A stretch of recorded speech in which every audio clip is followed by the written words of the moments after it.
रूस और यूक्रेन के बीच चल रही इस जंग को दोनों देशों ने अपनी नाक का सवाल बना लिया है। इस युद्ध में दोनों देशों के सैनिक भी मारे जा रहे हैं। हालांकि यूक्रेन के सैनिकों का आंकड़ा तो सामने आता है, लेकिन रूस का नहीं, जबकि रूसी सैनिक यूक्रेन में बेहद मुश्किलों से जूझ रहे हैं। उनके पास मशीन गन, कपड़े और जूते तक नहीं है और कई सैनिक तो उम्रदराज हो चुके हैं, जिससे उनकी हालत बेहद खराब हो चली है। एक रूसी महिला के मुताबिक जंग तो लड़नी है, लेकिन उसके लिए जरूरी सामान भी खुद खरीदना पड़ रहा है। वहीं दिक्कत ये भी है कि यूक्रेन में हमलों के खिलाफ रूस में कोई आवाज भी नहीं उठा सकता, यानी रूस में जुबान पर भी सत्ता का पहरा है। जानकारों का कहना है कि पुतिन बिल्कुल नए रंगरूटों को मोर्चे पर भेज रहे हैं। इन्हें तो ट्रेनिंग तक नहीं ठीक से मिली है और ना ही जंग लड़ने के लिए इनके पास जरूरी सामान ही है। वहीं युद्ध में मारे गए रूसी सैनिकों का आंकड़ा तो किसी के पास मौजूद ही नहीं है, लेकिन रूस में उसके सैनिकों के ताबूत ही ज्यादा लौट रहे हैं। कुछ इसमें सच्चाई हो सकती है, परंतु कुछ इसमें ये भी फेक न्यूज भी हो सकता है। इंफॉर्मेशन वॉरफेयर, ग्रे वॉरफेयर का भी एक हिस्सा हो सकता है। अभी हमने ये भी सुना था जो 3 लाख जो मोबिलाइजेशन की ड्राइव रूस में शुरू हुई थी, उसमें जो भी वहां पर आए हैं बहुत काफी ज्यादा उम्र के लोग थे, या फिर बहुत लोग वहां से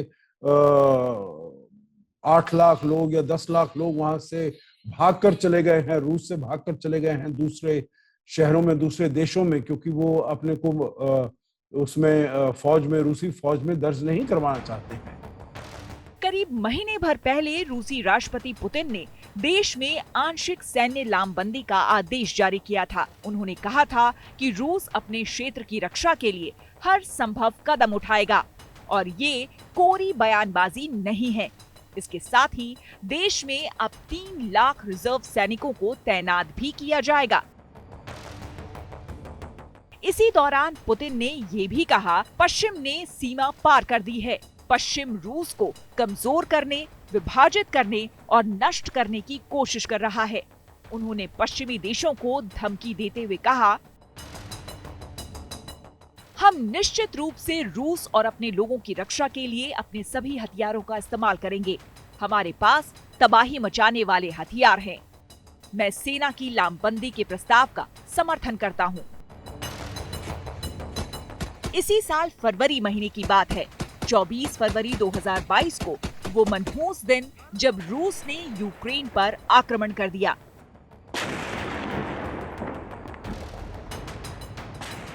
रूस के ताबड़तोड़ हमले से ऐसा लग रहा था कि पुतिन काफी जल्दबाजी में है और महज 1 हफ्ते में युद्ध निर्णायक साबित होगा। लेकिन 8 महीने बीत चुके हैं और लड़ाई खत्म होने का नाम ही नहीं ले रही, बल्कि लगातार पुतिन की ओर से परमाणु हमले की धमकी दी जा रही है।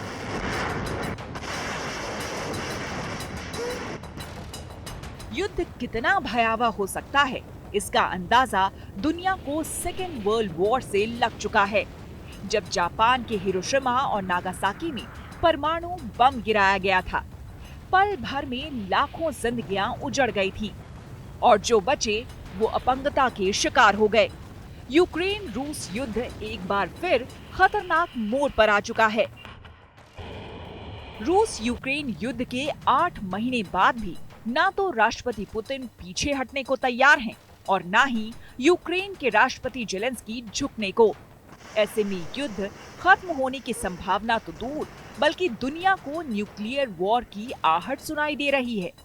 जेलेंस्की अपने देश को वॉर की तबाही से बचा सकते थे, लेकिन उन्हें 30 देशों के संगठन नेटो पर भरोसा था। उन्हें विश्वास था कि अगर रूस हमला करता है तो नेटो उनकी ओर से युद्ध में कूद जाएगा, लेकिन ऐसा नहीं हुआ और जेलेंस्की को सिर्फ हथियारों की सहायता पहुंच रही है। पिछले 8 महीनों में हजारों लोग काल के गाल में समा चुके हैं। टीवी चैनलों पर दिल दहलाने वाली तस्वीरें सामने आती रहती हैं। सैकड़ों रिहायशी घरों पर मिसाइलें गिर चुकी है और लोगों के रोते बिलखते वीडियो सामने आ रहे हैं। कई जगह लाशों के ढेर बरामद हो चुके हैं। अमेरिका का अनुमान है कि इस युद्ध में रूस के 60,000 से अधिक सैनिक हताहत हो चुके हैं। विनाश का ये मंजर अब दुनिया के सामने है। लोग महसूस कर रहे हैं कि दो राष्ट्राध्यक्षों की जिद ने हजारों जिंदगियां ली और कई लाख लोगों का आशियाना उजड़ गया। काश दो राष्ट्राध्यक्षों का अहम ना टकराता और चिंगारी भड़ककर युद्ध में तब्दील नहीं होती, तो दोनों देशों में अभी भी शांति होती।